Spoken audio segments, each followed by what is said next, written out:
జయ జయ జయ జయ జయ శ్రీ హనుమా, జయ జయ జయ జయ ప్రభుదయ గనుమా. చాలా మంది స్త్రీలు ఎక్కడైనా ఉంటే అటువంటి చోట ఎక్కువ మాట్లాడుతూ ఉంటాడు పురుషుడు. ఎందుకంటే ఏదో తన గొప్పతనాన్ని ఆవిష్కరించుకోవడానికి ఆ మాట తీరులో చిన్న తేడా వచ్చేస్తుంది. కానీ అమ్మ నా భర్త స్త్రీలు ఉంటే మాట్లాడ్డాడు. ఎందుకో తెలుసా? పొర్రపాటున నోట్లో తనని తాను పొగుడుకోవడం వస్తుందేమో, తనని తాను పొగుడుకుంటే తాను మరణించినట్టు. అందుకని తాను మాట్లాడ్డమ్మా. ఈ రెండు చోట్ల అంత నిగ్రహం ప్రదర్శిస్తాడు. అటువంటి భర్త దొరకడం నా అదృష్టం. ఒక భార్య మాట్లాడితే భర్త గురించి ఎలా ఉంటుంది, ఒక తండ్రి మాట్లాడితే కొడుకు గురించి ఏ కోణానికి పొంగిపోతాడు, ఒక తమ్ముడు మాట్లాడితే ఏ కోణానికి పొంగిపోతాడు, ఒక అన్న మాట్లాడితే దేనికి పొంగిపోతాడు, ఒక శిష్యుడి గురించి గురువు మాట్లాడితే దేనికి పొంగిపోతాడు. రాముడు అనుబంధములు అని సాలెపురుగు గూడు మధ్యలో సాలెపురుగు ఉండి చుట్టూ దారాలు అల్లినట్టు కేవలం రామచంద్రమూర్తి సంబంధములు అని రామాయణాన్ని పరిశీలనం చేశారనుకోండి, అసలు ఒక మనిషి ఇలా బ్రతకాలా అనిపిస్తుంది. ఇలా బ్రతకడంలో మనం ఏం బ్రతుకుతున్నాం అసలు అని మనకి మనం పరిశీలనం చేసుకోవలసి వస్తుంది. అంత అద్భుతమైనటువంటి నడవడి. రామాయణం ప్రవర్తనకి సంబంధించినటువంటి శాస్త్రం, వేదోపబృంహణం.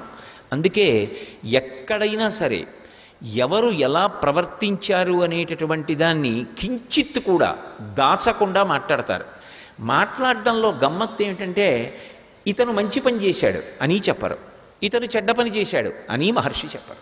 రాముడు అరణ్యకాండలో మంచి పుష్యమాసం నడుస్తోంది, విపరీతమైన చలి.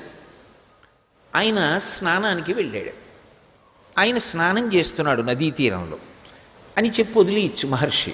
మహర్షి ఒక మాట చెప్పారు. ఏమనంటే, ఒక ఏనుగు ముందు రోజు రాత్రి నూనె పదార్థం ఎక్కువ ఉన్నటువంటి పదార్థాన్ని తినేసింది. ఏదో కొన్ని దుంపల్లో నూనె ఎక్కువ ఉంటుంది కదండి, అటువంటి దుంపలేవో తింది. దానికి రాత్రి దాహం వేసి అది సాయంకాలాలు పెడతాయి నీళ్లు తాగడానికి. అది తెల్లవారుజామున వచ్చింది, దాహం ఆపుకోలేక వచ్చి అది నీళ్లు తాగాలి. ఎదురుగుండా నది ఉంది, అది తొండం పెడుతోంది, నీళ్లు లాగట్లేదు, తొండం తీసేస్తోంది. ఎందుకని అంటే నీళ్లు జిర్రున తొండంలోకి తీసుకోవడానికి చలి ఎలా ఉంది, అంత చల్లగా ఉన్నాయి నీళ్లు.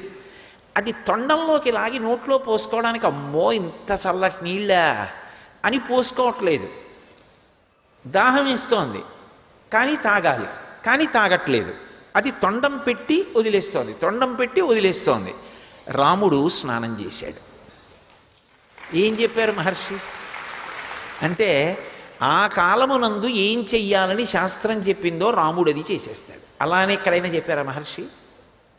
అలా ఆయన ఏం కితాబులు ఇవ్వరు. కానీ ఎవరి నడవడి ఏమిటో, శాస్త్రానికి ఎవడు ఎంత కట్టుబడిపోతాడో. తస్మాత్ శాస్త్రం ప్రమాణంతే కార్యాకార్య వ్యవస్థితౌ. ధర్మము అంటే పట్టుకున్నది ధర్మం, తెలిసినది ధర్మం కాదు. అందుకే ఎందుకు సుందరకాండ అయింది అంటే, సీతమ్మ 1000 టన్నుల ప్రశ్న ఒకటేసింది రావణాసురుని. ఇహ సంతో నవాసంతి సతోవా నానువర్తసే తథాహి విపరీతాతే బుద్ధిరాచారవర్జిత అని అడిగింది. అసలు ఇక్కడ మంచి చెప్పేవాళ్ళు లేరా? ఒకవేళ మంచి చెప్పేవాళ్ళు ఉన్నా నువ్వు వినవా? ఎక్కడుంది నీతో సమస్య అని అడిగింది. అయ్య బాబోయ్, ఎంత పెద్ద ప్రశ్న అండి. సర్వం శ్రీ ఉమామహేశ్వర పరబ్రహ్మార్పణమస్తు. స్వస్తి.